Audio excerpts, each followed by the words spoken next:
Bumisita si PNP Chief Police General Nicolas D. Torre III sa Bulacan PPO sa kanyang command visit upang palakasin ang moral ng mga pulis at pagtibayin ng mga kampanya kontra kriminalidad.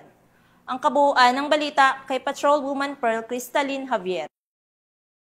Init na salubong at buong pusong tinanggap ng mga tauhan ng Bulacan Police Provincial Office si Police General Nicolas D. Torre III sa kanyang isinagawang command visit dito sa Camp General Alejo S. Santos, lungsod ng Malolos, Bulacan. Pinangunahan ng aktibidad ni Police Brigadier General Ponce Rogelio I. Peñones Jr., Regional Director ng Police Regional Office 3, katuwang si Police Colonel Angel L. Garciliano, Acting Provincial Director ng Bulacan Police Provincial Office, kasama ang Command Group, mga Chief of Police ng iba't ibang bayan at lungsod at mga opisyales ng pamahalaang panlalawigan ng Bulacan. Tampok sa aktibidad ang pagbabasbas at formal na turnover ng mga kagamitang ipinagkaloob ng pamahalaang panlalawigan ng Bulacan, kabilang ang pagpirma sa Deed of Donation. Sa nasabing seremonya, opisyal na tinanggap ng Bulacan Police Provincial Office ang 24 na unit ng motorsiklo na gagamitin sa mas pinaigting na pagpapatrolya sa iba't ibang lugar sa lalawigan.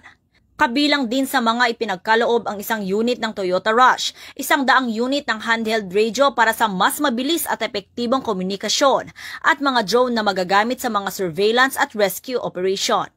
Ipinagmalaki rin ng kapulisan ng Bulacan ang kanilang natatanging tagumpay, kabilang ang masigasig na pagsuporta sa layunin ni Police General Torre III na makamit ang 5 minutong response time sa bawat insidente, bilang bahagi ng mas mabilis at mas epektibong pagbibigay ng serbisyong pampubliko.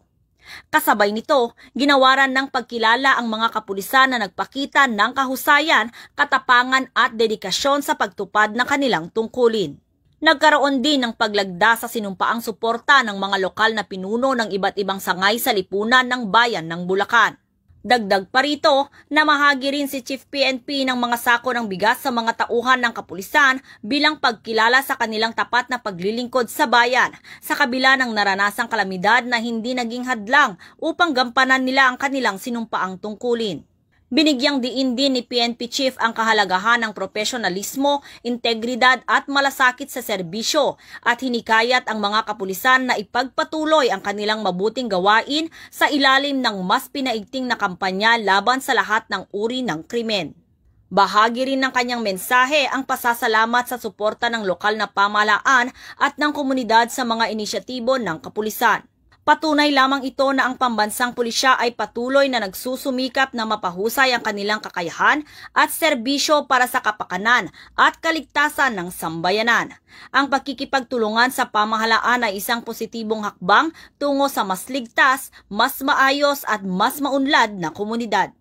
Mula dito sa Bulacan Police Provincial Office, ako ang inyong PNN correspondent, Patrolwoman Pearl Cristalin Javier, alagad ng batas, tagataguyod ng balitang